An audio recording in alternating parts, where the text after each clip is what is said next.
Bismillahirrahmanirrahim. Assalamualaikum warahmatullahi wabarakatuh. Alhamdulillah. Alhamdulillah wassalatu wassalamu ala Rasulillah wa ala alihi wa sahbihi wa mawalah. Alhamdulillah bi ni'matihi tatimmus shalihat. Kama yuhibbu rabbuna wa yarda. Asyhadu an la ilaha illallah wahdahu la syarika lahu wa asyhadu anna Muhammadan abduhu wa rasuluhu la nabiyya wa la rasulahu ba'da. Allahumma salli ala Muhammad wa ala ali Muhammad wa ala alihi wa sahbihi ajma'in, amma ba'd. Sahabat pemirsa Sunnah Channel yang dimuliakan Allah Subhanahu wa taala. Alhamdulillah pada kesempatan sore yang penuh dengan berkah ini, sambil kita menunggu datangnya azan maghrib pada acara kajian Islami Ramadan ini, semoga menambah wawasan keislaman kita, menambahkan khazanah Islamiyah kita, sehingga lebih meningkat lagi keimanan dan ketakwaan kita, serta keilmuan kita yang mendorong kita untuk berbuat amal baik yang lebih banyak lagi. Para pemirsa yang dimuliakan Allah Subhanahu wa taala. Allah Subhanahu wa taala berfirman di dalam Al-Qur'an yang termaktub di dalam surat At-Taubah ayat yang ke-72. A'udzu billahi minasyaitonir rajim. Bismillahirrahmanirrahim. Wa'adallahu al-mu'minina wal mu'minati jannatin tajri min tahtihal anhar khalidina fiha wa masakin thayyibatan fi jannatin 'adn waridwanum minallahi akbar dzalika huwal fawzul azim. Allah menjanjikan kepada orang-orang yang mukmin, baik laki-laki maupun perempuan, jannat, surga, ya. Dan ini di sini berbentuk jamak, dalam artian adalah surga itu banyak yang Allah persiapkan, jannatin, yaitu surga-surga. Tajri min tahtihal anhar, yang mana mengalir di bawahnya sungai-sungai. Khalidina fiha, mereka kekal di dalamnya. Wa masakin thayyibatan fi jannatin 'adn. Dan Allah Subhanahu wa taala juga memberikan sebuah tempat tinggal, ya, masakin thayyibah, sebuah tempat yang baik, fi jannatin 'adn, yang terdapat di dalam surga Aden. Waridwanu minallahi akbar, dan keridhaan Allah Subhanahu wa taala itu lebih besar. Dzalika huwal fawzul azim, itu adalah keberuntungan yang besar. Pemirsa yang dimuliakan Allah Subhanahu wa taala, ayat ini memberikan gambaran kepada kita bahwa ada sebuah nikmat yang besar sekali yang Allah siapkan, yaitu berupa surga ataupun jannah yang mengalir di dalamnya sungai-sungai yang Allah sediakan untuk orang-orang mukminin dan mukminat, orang-orang yang beriman, baik itu laki-laki maupun perempuan. Seakan-akan Allah Subhanahu wa taala mensyaratkan bahwasannya mukminin dan mukminatlah yang akan mendapatkan surga yang dijanjikan oleh Allah Subhanahu wa taala tersebut. Sahabat yang dimuliakan Allah Subhanahu wa taala, di akhir ayat surat At-Taubah yang ayat yang ke-72 ini tadi, kemudian Allah Subhanahu wa taala menyebutkan dzalika huwal fawzul azim, itu adalah kebahagiaan yang besar. Yang menjadi pertanyaan bagi kita, Allah Subhanahu wa taala akan memberikan kebahagiaan yang besar, yang kebahagiaan itu akan diraihnya di akhirat. Akankah kemudian kita itu mendapatkan kebahagiaan hidup di dunia ini, kalau kebahagiaan yang disediakan di sini adalah kebahagiaan yang ada di akhirat? Banyak persepsi yang berkembang di masyarakat. Bahkan kaum muslimin sendiri juga ada yang berpendapat bahwasannya kebahagiaan di dalam hidup itu adalah disebabkan yang pertama karena Allah Subhanahu wa taala berikan dengan kelebihan harta. Orang yang diberikan oleh Allah Subhanahu wa taala banyak harta, kemudian kemewahan fasilitas hidup, ya, rumah yang bagus, mobil yang bagus, ya, perabot-perabot yang mungkin serba mewah. Itu Allah itu digambarkan sebagai orang-orang yang telah sukses atau mendapatkan kebahagiaan hidup gitu ya. Atau ada lagi orang-orang yang berpersepsi bahwasannya kebahagiaan hidup adalah pencapaian-pencapaian dalam tingkatan akademik. Seperti seorang ya di dalam keluarganya ada menjadi seorang yang sudah berpengalaman atau berpengetahuan atau berpendidikan tinggi, sudah profesor, sudah doktor, dan juga titel-titel yang lain yang begitu banyak. Maka disupportlah keluarganya supaya semuanya seperti itu. Kamu harus sukses, kamu harus bahagia, kamu harus sekolah tinggi. Sehingga kemudian ini menjadi tolak ukur akan sebuah kebahagiaan itu. Nah, sebenarnya bagaimana Islam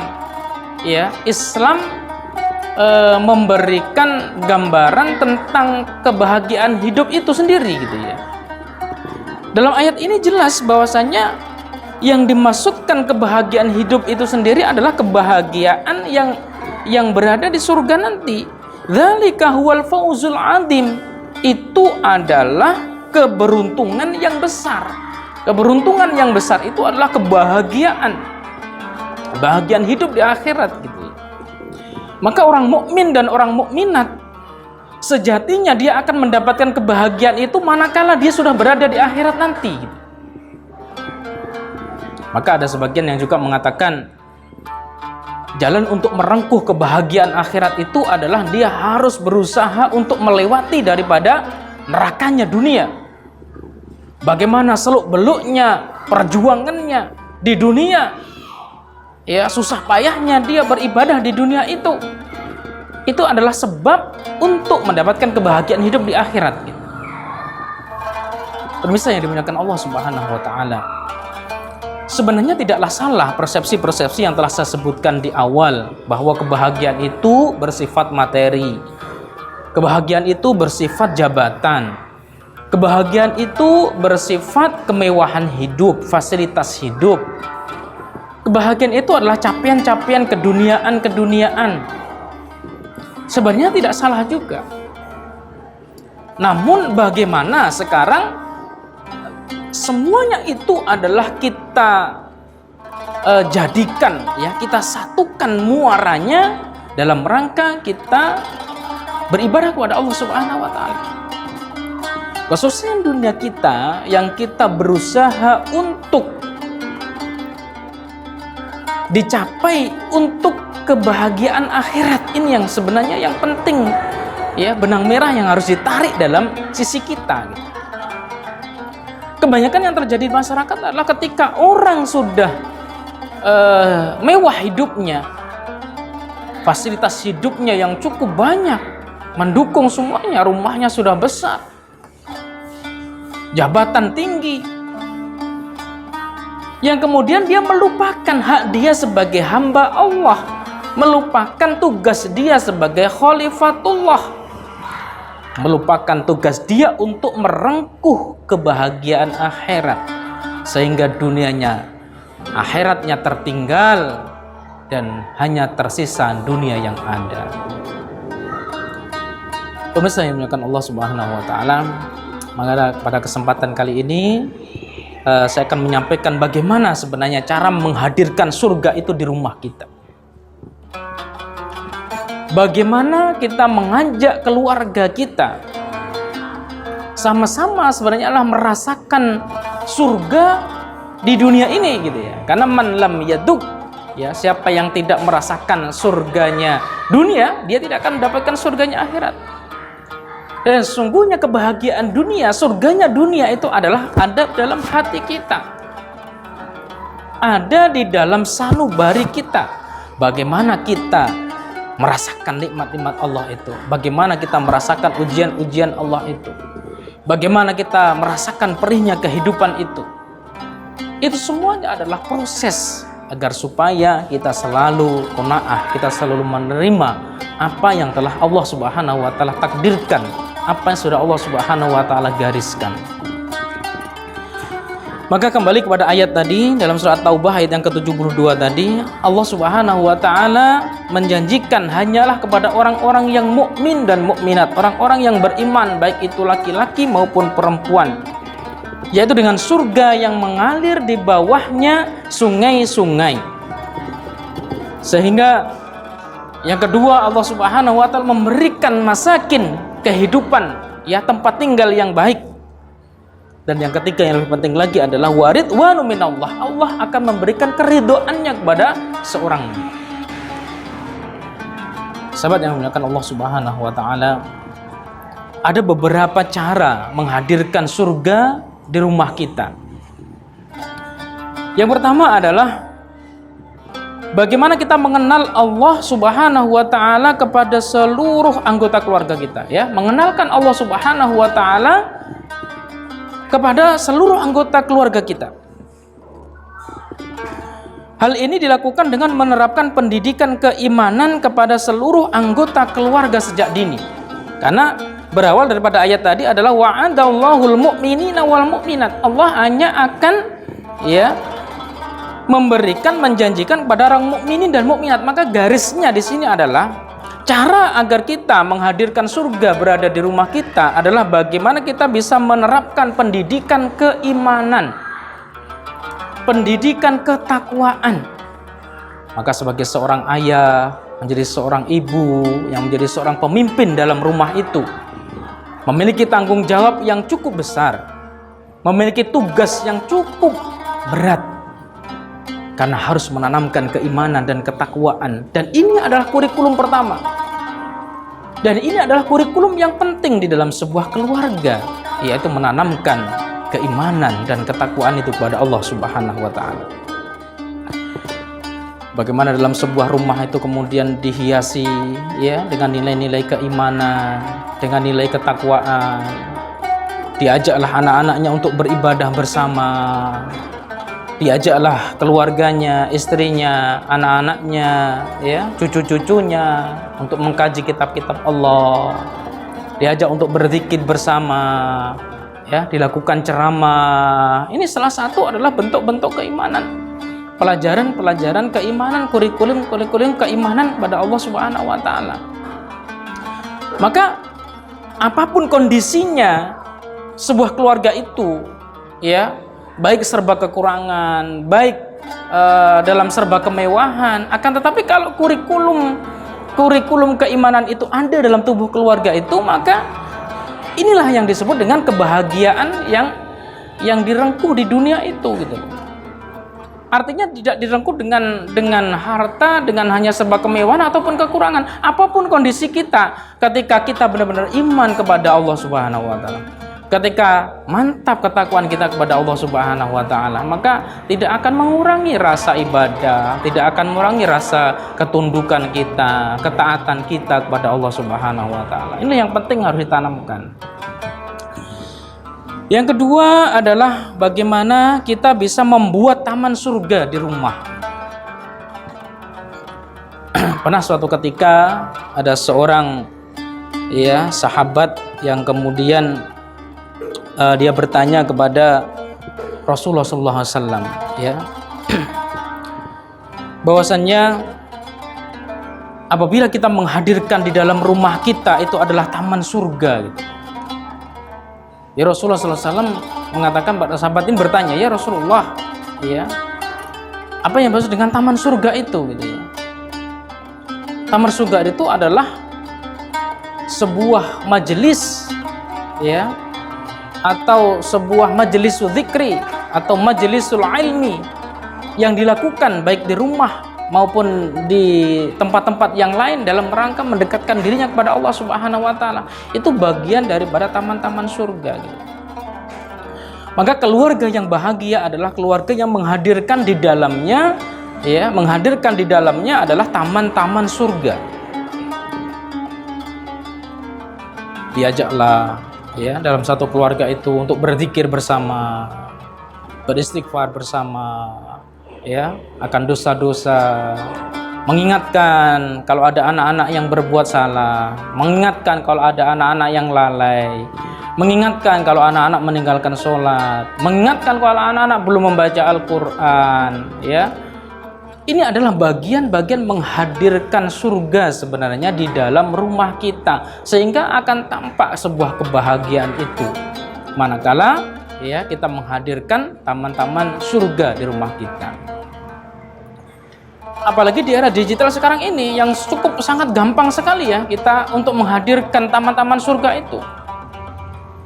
Kita nyalakan televisi kita, ya, kita buka channel, ya, apapun saja channelnya yang bernuansa Islami, ada kajian, ada tabligh akbar, ya, ada kultum, ada apapun saja bentuknya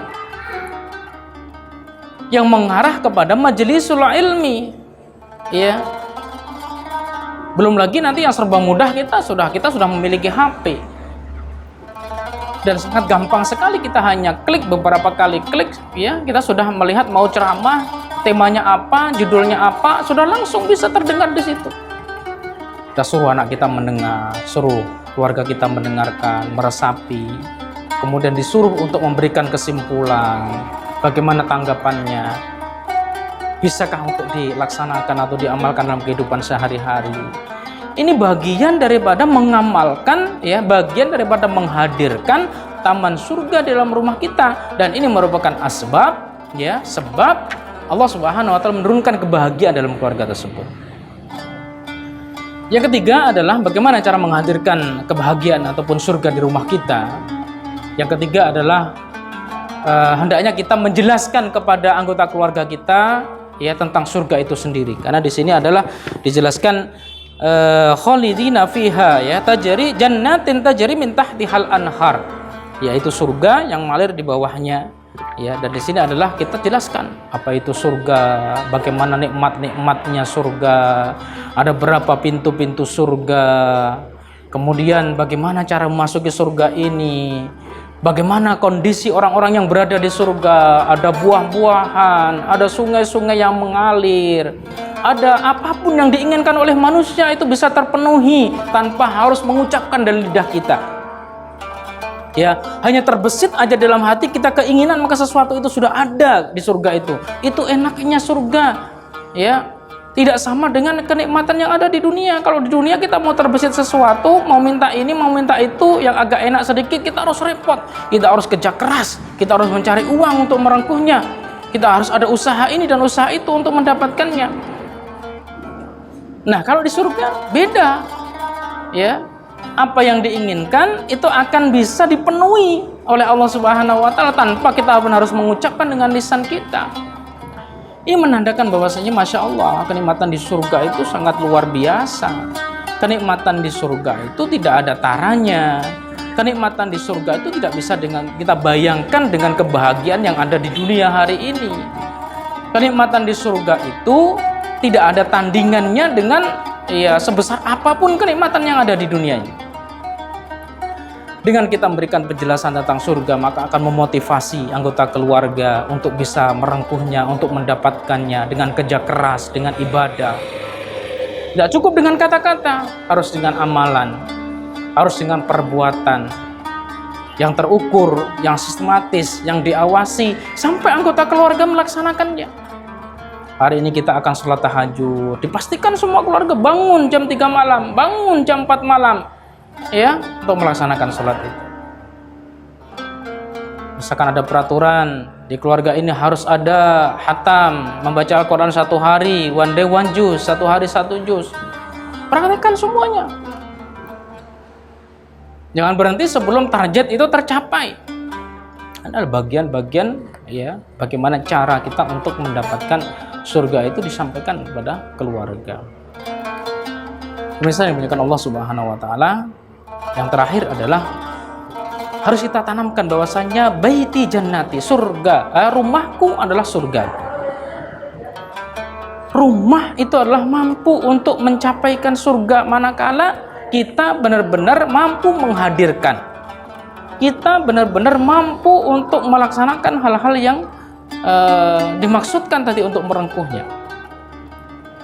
Maka apabila ini kita bisa melaksanakan, ya, bahwasanya baiti jannati, rumahku adalah surgaku, insya Allah ya, surga itu akan benar-benar dapat, surga itu akan kita rengkuh, surga itu akan kita dapatkan, dan surga itu akan menjadi tempat kembali terbaik kita di akhirat nanti. Semoga kita semuanya termasuk orang-orang yang Allah Subhanahu wa Ta'ala jadikan ahli jannah, ahli surga, bersama dengan keluarga kita, bersama dengan sahabat-sahabat kita, bersama dengan teman-teman seperjuangan kita, bersama dengan orang-orang yang kita kasihi, orang-orang yang kita cintai. Dan tentunya insya Allah kita harus berusaha keras untuk bersama-sama mewujudkan surga di akhirat nanti dengan berusaha mewujudkan surga di dunia. Mudah-mudahan Allah Subhanahu wa Ta'ala memberikan hidayah dan taufiknya kepada kita, sehingga kita selalu berada dalam kebenaran, sehingga kita selalu termotivasi untuk melakukan amal dan ibadah yang terbaik, dan kita dijauhkan daripada godaan-godaan dunia, rayuan-rayuan dunia, bisikan-bisikan setan yang selalu membisik kita, yang selalu ingin menjauhkan kita dari kebenaran, menjauhkan kita dari kebaikan, dan akhirnya terperosoklah kita ke neraka yang sungguh ngeri di dalamnya, yang Allah Subhanahu wa Ta'ala telah kabarkan. Semoga itu semua menjadi renungan bagi kita, dan semoga kita bisa lebih baik lagi. Hadallahu wa iyyakum ajma'in. Astaghfirukum katsiran. Bila taufiq wal hidayah, wallahu muwaffiq ila aqwamit thoriq. Wassalamualaikum warahmatullahi wabarakatuh.